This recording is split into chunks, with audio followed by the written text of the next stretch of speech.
Saiu há instantes uma nota oficial do Ministério da Defesa tratando a respeito da avaliação que foi feita das urnas eletrônicas. A nota oficial diz o seguinte: o Ministério da Defesa informa que no próximo dia 9 de novembro, quarta-feira, será encaminhado ao Tribunal Superior Eleitoral o relatório do trabalho de fiscalização do sistema eletrônico de votação realizado pela equipe de técnicos militares das Forças Armadas. Conosco, cientista político da Arco Advice, CEO da Arco Advice, Murilo de Aragão. Murilo, boa noite. Boa noite, Felipe. Boa noite a todos. A nossa entrevista já estava agendada.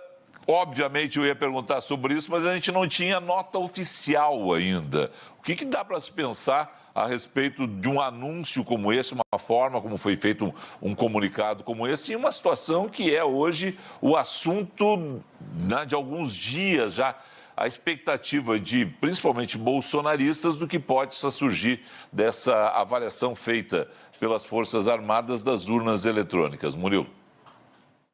Boa noite, Felipe. Olha só, eu vejo a nota como um pré-anúncio, né, do que será apresentado no dia 9 e também porque se esperava que a apresentação desse relatório acontecesse antes do dia 9. Então, a nota vem nesse sentido.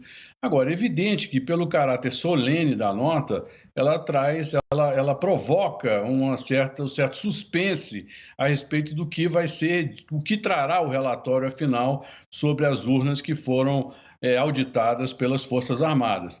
É um tema delicado, no momento que ainda muitas pessoas vão às ruas inconformadas com o resultado das eleições e, evidentemente, temos que ultrapassar esse dia 9, espero eu que com tranquilidade, e que se tenha um relatório fidedigno e que nada de extraordinário aconteça. Felipe. Bom, Murilo, a situação envolvendo essa nota vai ser ainda no primeiro turno, fica depois do segundo turno, fica depois do anúncio oficial, é amanhã, é depois, e aí se falava entre hoje, chegou a ser anunciado por alguns jornalistas, amanhã. Amanhã tem as eleições de meio de turno nos Estados Unidos. E alguns grupos no Twitter, principalmente, estão dizendo o seguinte: foi em função disso, porque a eleição americana pode dar uma mudança de cadeiras lá, para os republicanos. Isso enfraqueceria Biden e aí teria uma repercussão em termos de América Latina, onde Biden, que não é um homem de esquerda, mas tem Kamala Harris na esquerda, e aí isso se propaga com vários governos de esquerda. Os Estados Unidos perderia, ele que está na centro-esquerda, nos democratas, perderia força. Você vê alguma possibilidade dessa relação? Acho que não, Felipe. É uma teoria da conspiração. Tá, vamos imaginar que os republicanos ganhem a maioria no Congresso com essas eleições. Qual é o resultado prático com relação à fiscalização ou apuração ou auditoria das urnas no Brasil? Não é nenhuma. Eu acho que isso não tem nenhum problema. Agora, a auditoria, sim, ela pode trazer algum tipo de problema, ela pode estimular protestos ou ela pode até apaziguar a situação, transformando em fait accompli o que já é um fait accompli, um fato consumado, que é a eleição do presidente Lula. Agora, atribuir esse atraso a uma questão relacionada à eleição americana, eu acho que é uma forçação de barra, eu acho que não tem muito sentido não, Felipe. Certo que a gente terá mais 36 horas aí de especulação em cima de tudo isso. A gente não vai conseguir evitar. Bom, vamos lá. A qualquer momento será divulgada deve ser divulgada toda a equipe de transição do governo Lula, do lado do atual governo, o governo Bolsonaro. O chefe da Casa Civil, Ciro Nogueira, vai tratar do assunto, né? O que os investidores esperam desse novo governo que começa a ser formado? Bom, Felipe, há uma certa euforia por setores, né? Isso até se revela no comportamento do mercado, mas, ao mesmo tempo, há também uma expectativa com relação à formatação da equipe econômica, que é um tema muito importante, que muitos se preocupam que não venha uma equipe econômica com credibilidade e consistência. Então, esse é o tema que realmente preocupa. Agora, entre, vamos dizer, agora e a equipe econômica, há também um debate sobre essa PEC da transição, que embute aí um pedido de recursos muito elevado e que também traz suspeitas e preocupações com relação à política fiscal do novo governo. Felipe. Essa situação envolvendo, e há pouco a gente falava com o Padovani exatamente sobre isso, né? Qual é o perfil, afinal? A gente se fala muito num perfil, remetendo ao primeiro governo Lula, Antônio Palocci, um político que tenha trânsito no mercado financeiro, coloca atrás dele uma equipe técnica, naquela época liderada ali pelo Marcos Lisboa, mas com outros nomes também de credibilidade. Isso serve para o mercado e para o investidor estrangeiro?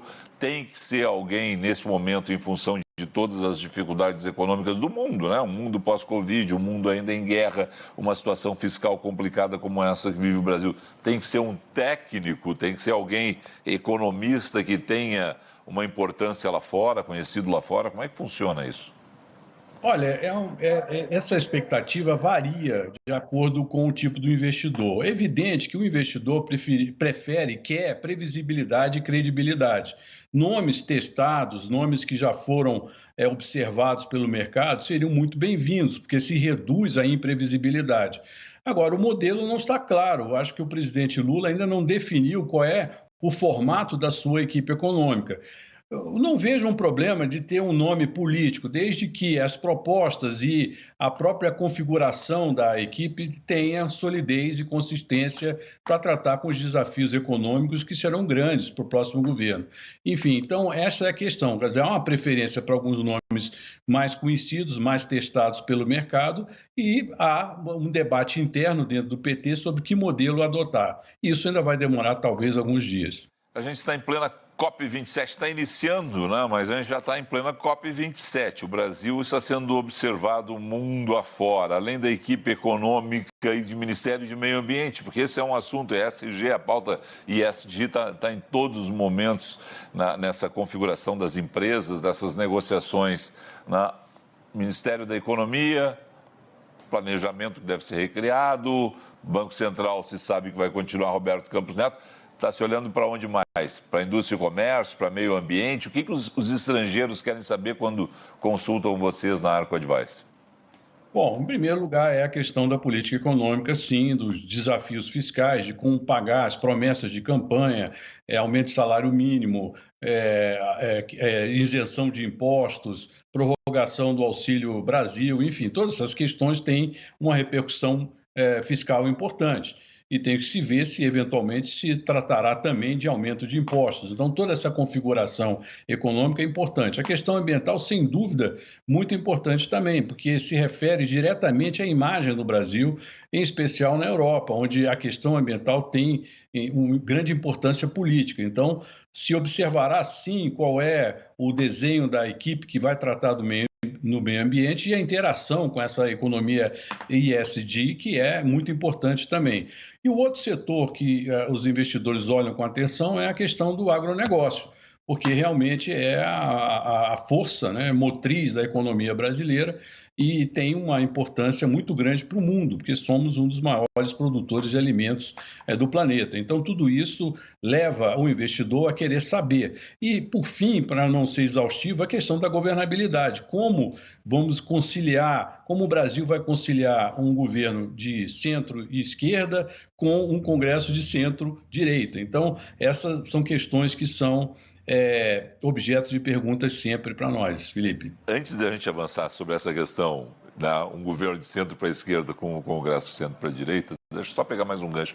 Quando as pessoas pegam e conversam com você, você usa o exemplo de 2002, 2003, olha, naquele momento Lula buscou fora dos partidos Furlan, Roberto Rodrigues, para exatamente tocar essas outras agendas, né? A agenda com o empresariado, a agenda com o agro. Isso é lembrado ainda e há uma expectativa de que isso se repita, já que esses ministérios serão recriados, no caso, agricultura não, mas no caso indústria e comércio, se dá como certo que será recriado?